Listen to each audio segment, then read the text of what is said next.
Friends, voting order చూద్దాం. Games ఆడుతూ ఉన్నారు. మరి గేమ్స్ బట్టి వీళ్ళ ఓటింగ్ ఆర్డర్లో ఏమైనా తేడాలు వస్తున్నాయా? తర్వాత స్టోరీ బోర్డులో ఉన్న లీస్ట్లో ఉన్న పర్సన్ని ఒక్కొక్కరిని సేవ్ చేసుకుంటూ వస్తున్నారు కదా. వాళ్ళు గేమ్ ఆడి వాళ్ళు ఇమ్యూనిటీ సాధించి సేవ్ అవ్వాలి నామినేషన్ అని చెప్తా ఉన్నారు కదా. మరి ఎవరు సేవ్ అవుతున్నారు?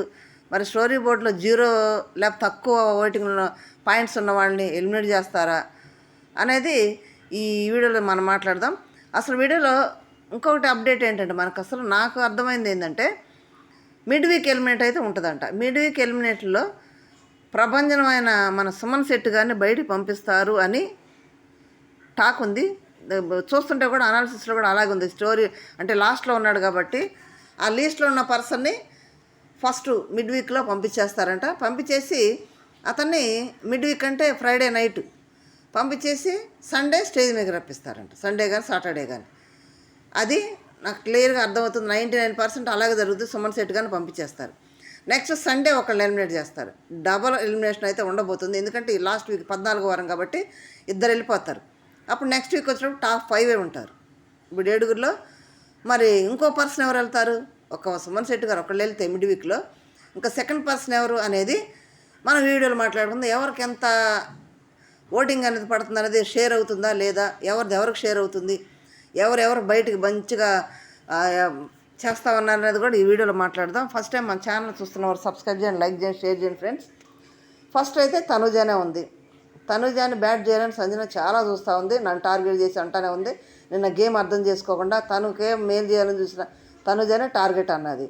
మరి అది కరెక్టా కాదా అది ఒక పక్కన పెడితే, నెక్స్ట్ తనుజాకి ఆల్రెడీ ఫ్యాన్ బేస్ ఉంది. ప్లస్ కళ్యాణ్ లేడు. కళ్యాణ్ ఓటింగ్ కూడా పడుతుందా లేదా అనేది పక్కన పెడితే, ప్రతిసారి తనుజ వచ్చినా ఇదే ఓటింగ్ పోల్ తోటి ఇదే పర్సంటేజ్ ఓటింగ్లో ఉంటుంది కాబట్టి ఫస్ట్ పొజిషన్లో అయితే తనుజ అయితే కొనసాగుతూ ఉంది. నెక్స్ట్ సెకండ్ పొజిషన్లో సంజన ఉంది. సంజన ఉంది కానీ సంజన చేతులారా చేసుకున్న వల్ల ఓటింగ్ కూడా పడిపోతుందా అనేది ఓ పక్కన పెడితే, గేమ్ అర్థం చేసుకోదు. వాళ్ళు చెప్తేనేమో నన్ను టార్గెట్ చేస్తారంటది, లేదంటే నన్ను ముంచేస్తున్నారంటది. నాకు ఇమ్మానియల్ నువ్వు నన్ను ముంచుతున్నావు, నన్ను బెదిరిస్తున్నావు అని ఇమ్మానియల్ అంటుంది. మామూలుగా చెప్పినా బెదిరిస్తున్నావు ఏంటి, నన్ను బెదిరి చోటు వేయించుకున్నావు అంటుంది. అట్లాంటి పర్సన్ తోటి ఇమ్మానియల్ దూరంగా ఉంటే బెటర్ నేను అంటున్నాను. ఎందుకంటే మంచి చెప్పినా అర్థం చేసుకోవట్లేదు. ఇప్పుడు భరణి పక్కన చేరింది. ఇంతమంది దాకా ఇమ్మానియల్ దగ్గర ఉంది. ఇప్పుడు భరణి పక్కన చేరింది. భరణి పక్కన నిన్న నుంచి భరణి అని ముచ్చట్లో సంజు పాపను భరణి గారు లేని పని కలుగు చేసుకుంటాం. భరణి గారు కూడా చాలా సేఫ్గా మాట్లాడుతున్నారు. అది కూడా మాట్లాడదు మనం. ఇక్కడ నిన్న చేసిన విధానం బట్టి సంజన గారికి బ్యాడ్ అనేది వస్తుంది. అర్థం చేసుకుండా అపార్థాలు చేసుకోవటం బ్యాడ్ అనే వస్తుంది. తర్వాత దాన్ని బట్టి కొంత తన ఎఫర్ట్ని తన చేసే క్యూడినాటి పనులను ఇష్టపడే ఉంటారు కాబట్టి ఓటింగ్ అయితే సెకండ్ పొజిషన్లో ఉంది. థర్డ్ పొజిషన్ వచ్చేటప్పటికి ఇమాన్యుల్ ఉన్నాడు. ఇమాన్యుల్ థర్డ్ పొజిషన్లో ఉండటానికి నిజంగా తన ఫ్యాన్ బేస్ అనేది ఇంకా పెరగలేదు. ఎందుకంటే తను నామినేషన్లో లేడు. నామినేషన్ 10 వారాల తర్వాత నామినేషన్లోకి వచ్చాడు. ఈలోపు అందరూ కూడా ఎవరికొండ డైవర్ట్ అయి ఉన్నారు. ఒకవేళ కొద్ది గొప్ప మా ఇమ్మాయిల కోసం ఉంటామని కొద్ది గొప్ప ఉండేవాళ్ళు వాళ్ళు వేస్తున్నారు, లేదంటే న్యూట్రల్ ఆడియన్స్ ఉంటుంది కదా వాళ్ళు కూడా వేస్తున్నారేమో. కానీ ఇమ్మాయిలే థర్డ్ పొజిషన్లో ఉన్నాడు. ఆటల గేమ్ బాగా ఆడుతున్నాడు. నిన్న వెళ్ళిపోతానని భయంతో ఏడవడం కూడా ఇచ్చేసాడు అక్కడ. ఫోర్త్ పొజిషన్లో డెమాన్ ఉన్నాడు. డెమాన్కి ఓటింగ్ పడుతుందంటే పడుతుంది ఖచ్చితంగా. రీతు ఓటింగ్ పడతా ఉంది. రీతు అంటే వాళ్ళ బాండింగ్ ఇష్టపడేవాళ్ళు కానీ, రీతు ఉంటే బాగుండేది హౌస్లు అనేవాళ్ళు కానీ, నిజంగా వాస్తవం హౌస్ అంతా బోసిపోయినట్టుంది. రీతు ఉంటే గోలవాళ్ళు చేస్తా అల్లరి చేస్తా ఏదో ఒక ఇద్దరు కొట్లాడుకుంటా గొడవాడుకుంటా ఏడుస్తూ అరుస్తూ ఉండేవాళ్ళు కదా. రీతు లేని లోటైతే అవసరం మనకు కనిపిస్తూ ఉంది. అట్లా కూడా అనుకొని ఇది చేసేవాళ్ళు ఉన్నారు. రీతు ఉంటే బాగుండేది అనుకునే వాళ్ళు కూడా ఉన్నారు ఇప్పటికి కూడా. కానీ రీతు ఓటింగ్ అయితే ఖచ్చితంగా డెమాన్ పడుతుంది. డెమాన్ కోసం రీతు బయట మంచిగానే వర్క్ చేస్తూ ఉంది. ఫోర్త్ పొజిషన్లో ఉన్నారు. నెక్స్ట్ ఫిఫ్త్ పొజిషన్లో భరణి గారు ఉన్నారు. భరణి గారు ఈరోజు గేమ్ తోటి ఓటింగ్ అప్పీల్ లేదు. నెక్స్ట్ వచ్చి ఇంకొక విషయం ఏంటంటే, అక్కడ తనుజాన్ని బ్యాట్ చేసినట్టు మాట్లాడటం, ఆయన పెద్దవాడు అయ్యింది కూడా అట్లా మాట్లాడటం కరెక్ట్ కాదు అది.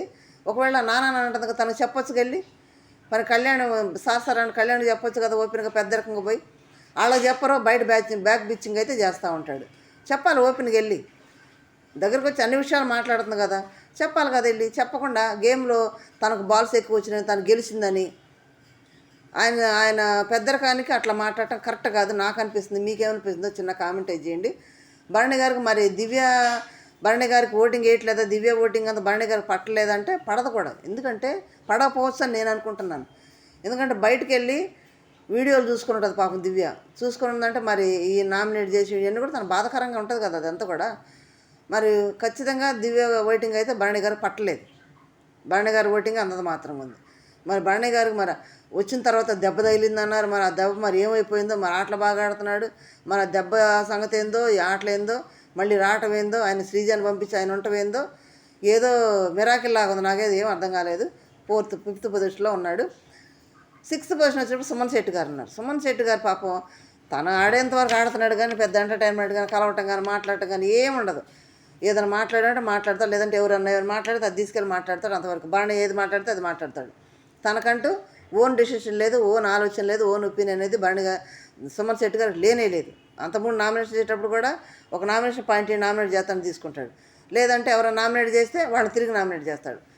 ఇదే సుమన్ శెట్టి గారు చేసే. తనకంటూ ఓన్ ఏం ఆలోచించడు, ఎవరి గురించి కూడా గేమ్ గురించి ఆలోచించడు, కూర్చొని ఏదో లోకంలో ఉంటాడు. ఇప్పుడైతే మిడ్ వీక్లో లాస్ట్లో ఉండే సుమన్ శెట్టి గారు అయితే వెళ్ళబోతున్నారు. ఫ్రైడే ఎలిమినేట్ చేసేసి సాటర్డే స్టేజ్ మీద తీసుకొస్తారు సుమన్ శెట్టి గారిని. నెక్స్ట్ సెకండ్ ఎవరు డబుల్ ఎలిమినేషన్ వచ్చేటప్పటికి భరణి గారు వెళ్ళిపోతారా, సంజన వెళ్ళిపోయిద్దా, డెమానా వెళ్తాడు అనేది పెత్తలకైతే వెళ్తుంది. డెమానా లేకపోతే భరణి గారు, లేదంటే బోర్డులో స్టోర్ బోర్డులో లాస్ట్లో ఉన్నాడు కదా ఓట్లలో పాయింట్లో, దాన్ని బట్టి సంజన పంపిస్తారు. ఏందనేది మనం వేచి చూడాలి. రెండో తరకైతే పెత్తలకి వెళ్ళొద్ది. మీరేమనుకుంటున్నారు? మీ ఇష్టమైన కంటెస్టెంట్ ఓటేసుకోండి, నిలుపుకోండి, మరి టాప్ 5లో ఉండేటట్టు చూసుకోండి ఫ్రెండ్స్. ఎవరు ఓటేస్తున్నారు చిన్న కామెంట్ ఇచ్చేయండి ఫ్రెండ్స్. లైక్ చేయండి, షేర్ చేయండి, సబ్స్క్రైబ్ చేయండి. Thank you.